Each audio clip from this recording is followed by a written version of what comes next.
A paz de Cristo, que bom, mais uma vez, juntos no canal Meu Mestre em Teologia, com o pastor Elcemar Almeida.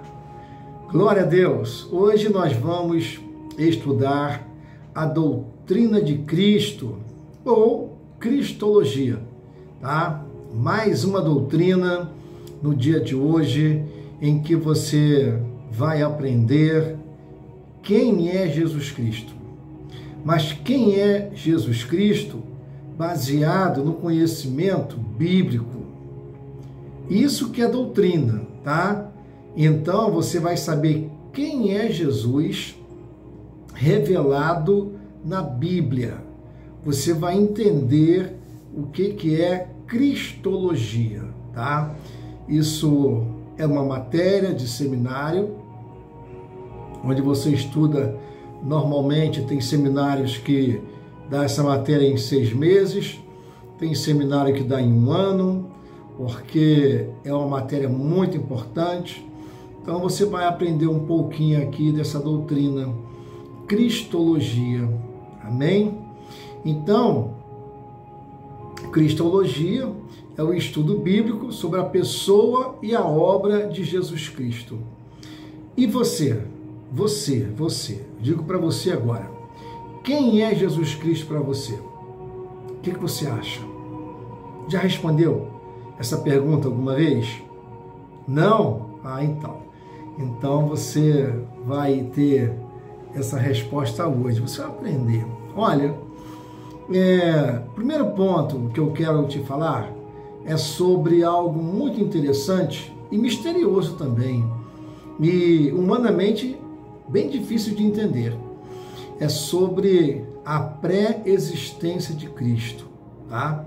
Quer dizer, antes de Jesus nascer, Jesus já existia.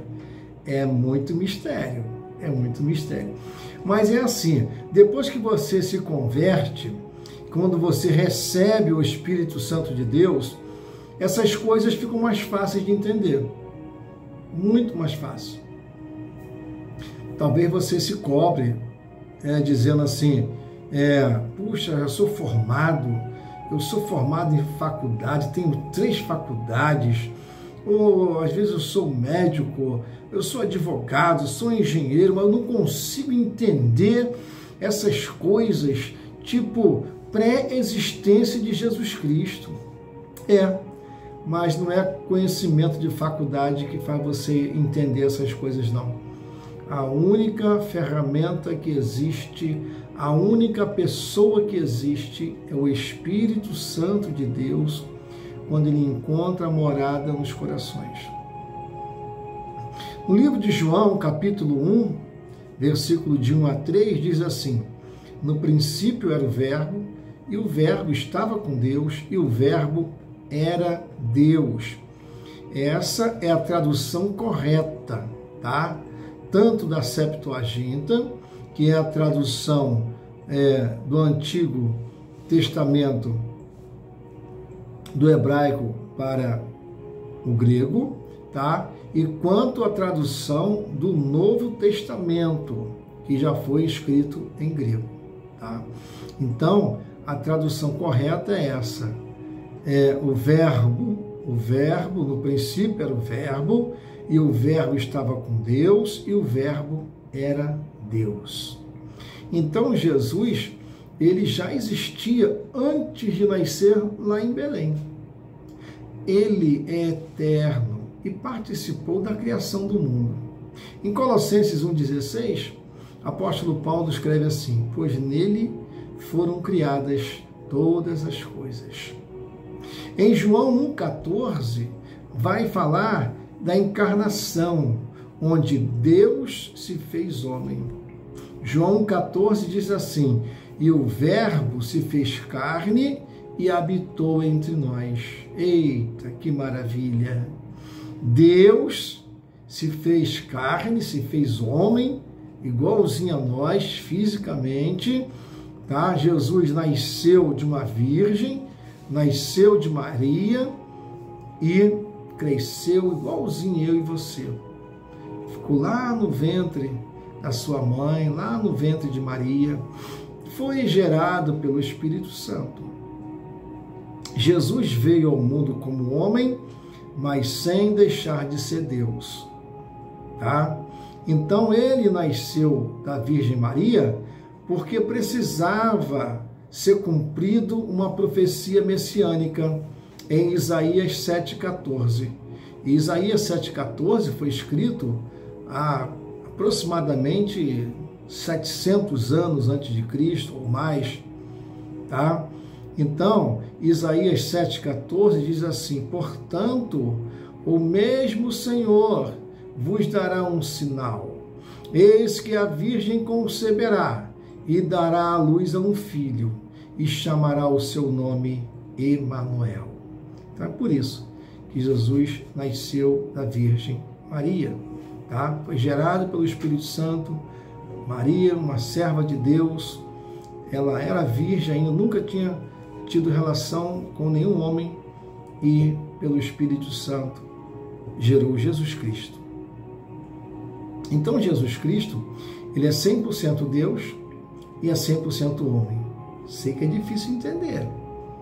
Talvez você não esteja entendendo muito bem. Tá? Então, ele experimentou nossas dores, as nossas emoções, as nossas tentações, mas permaneceu sem pecado. Em Hebreus 4,15 diz assim: porque não temos um sumo sacerdote que não possa compadecer-se das nossas fraquezas, porém um que, como nós, em tudo foi tentado, mas sem pecado. Jesus foi tentado até pelo diabo, foi tentado pelos seus amigos, foi tentado pelos apóstolos, pelos discípulos, foi tentado pelos religiosos, foi tentado pelos políticos, foi tentado de muitas formas, mas em momento nenhum se sujou com o pecado. Olha os títulos de Cristo. Um dos títulos que ele tem: o Messias, o Cristo, o ungido de Deus. Em Lucas capítulo 4, versículo 18 e 19, diz assim: o Espírito do Senhor está sobre mim, pois que me ungiu para evangelizar os pobres, enviou-me a curar os contritos de coração, a proclamar liberdade aos cativos e restauração da vista aos cegos, e a pôr em liberdade os oprimidos, e a anunciar o ano aceitável do Senhor. Oh, aleluia! Olha só que maravilha! Olha o que Jesus Cristo é para nós.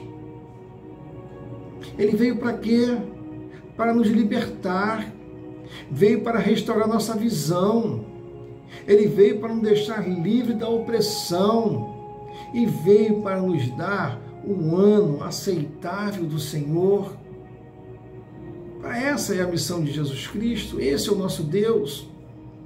Jesus Cristo, em Mateus 16, versículo 16 e 17, vai dizer que Jesus é o Filho de Deus, é a revelação da sua divindade. E diz assim: e Simão Pedro, respondendo, disse: tu és o Cristo, o Filho do Deus vivo. E Jesus respondendo disse-lhe: bem-aventurado és tu, Simão Barjonas, porque tu não te revelou a carne e o sangue, mas meu Pai que está nos céus. Então o próprio Cristo disse para Pedro: olha, Pedro, foi meu próprio Pai que te revelou que eu sou o Filho de Deus, sim. Em Marcos 10, 45, Jesus se identifica como Filho do Homem. Diz assim: porque o Filho do Homem também não veio para ser servido, mas para servir e dar a sua vida em resgate de muitos. Oh, aleluia! Glória a Deus! Esse canal tem abençoado a sua vida? Você se inscreveu? Inscreva-se no canal. Isso nos ajuda a divulgar o Evangelho de Cristo. Curta nosso canal, compartilhe com seus amigos, seus irmãos. Quem sabe o seu amigo, o seu irmão está precisando dessa palavra. Não fique com vergonha de divulgar a palavra de Deus, não. Porque Jesus disse que aqueles que se envergonharem dele aqui na terra, naquele grande dia, ele também vai sentir vergonha dessas pessoas. Sabe por quê? Porque Jesus é o Cordeiro de Deus. João 1,29 diz assim: no dia seguinte, João viu a Jesus que vinha para ele e disse: eis o Cordeiro de Deus que tira o pecado do mundo. Jesus veio para te limpar, para tirar esse peso de culpa, essa acusação. Você errou, mas Satanás todos os dias joga na tua cara. Satanás todo dia te acusa, te pisa, te humilha. Mas Jesus quer tirar essa humilhação. Jesus quer que você se arrependa e quer que se faça tudo novo, nova vida. Nasça de novo, nasça limpo, lavado e remido pelo sangue do Cordeiro. Sabe por quê? Porque Jesus, ele é o caminho, ele é a verdade e a vida, ele é o único meio de salvação. Em João capítulo 14, versículo 6, o próprio Cristo disse: eu sou o caminho e a verdade e a vida, ninguém vem ao Pai senão por mim. Vá a Deus, vá até Deus, mas o caminho é Cristo. Vá até Deus, mas Jesus Cristo é a verdade. E a obra de Cristo, ele veio cumprir o plano da redenção, o plano da salvação. E ele veio com uma vida perfeita.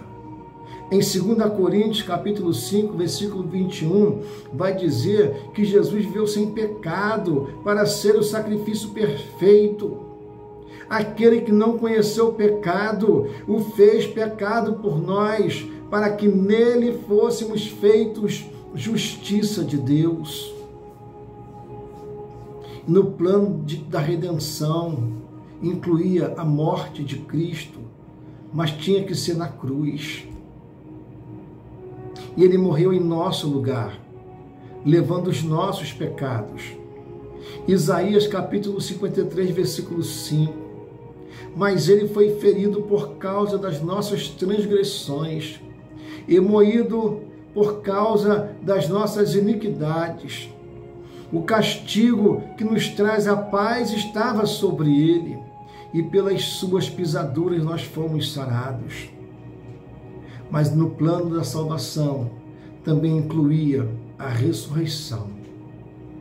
Em Romanos 4, 25, vai dizer que ele venceu a morte e garantiu a nossa justificação, o qual, por nossos pecados, foi entregue e ressuscitou para nossa justificação.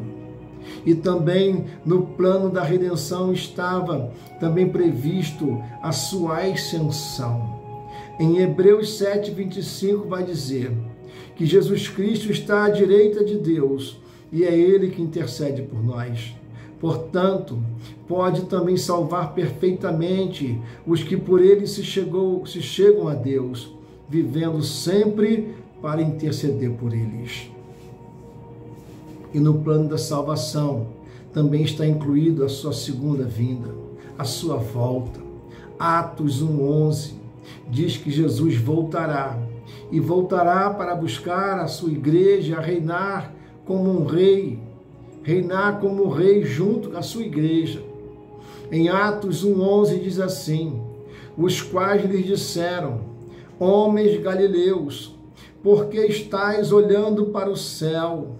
Esse Jesus que dentre vós foi recebido em cima no céu, há de vir assim como para o céu ouvistes ir.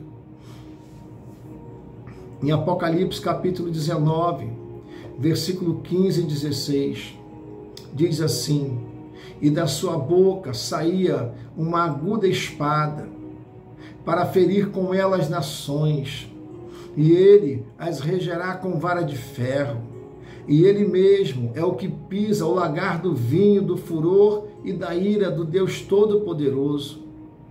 E no manto da sua coxa tem escrito este nome: Rei dos Reis e Senhor dos Senhores. E também no plano da redenção, está a divindade de Cristo. Em João 10:30, Jesus vai dizer assim: eu e o Pai somos um. Jesus é Deus. E Ele tem os mesmos atributos do Deus Pai. Em Apocalipse 1:8, vai dizer que Jesus é eterno. Mateus 28:18 vai dizer que Jesus é onipotente. Em João 2:25 vai dizer que Jesus é onisciente. Em Mateus 18:20 vai dizer que Jesus é onipresente. Em Filipenses capítulo 2, versículo 5 até o 11 vai dizer que Jesus, mesmo sendo Deus, se humilhou para nos salvar e foi exaltado sobre todas as coisas. Qual a importância de crer em Cristo? Por que é importante? Em João 3,16 vai dizer assim: porque Deus amou o mundo de tal maneira que deu o seu único Filho, para que todo aquele que nele crê não pereça, mas que tenha a vida eterna.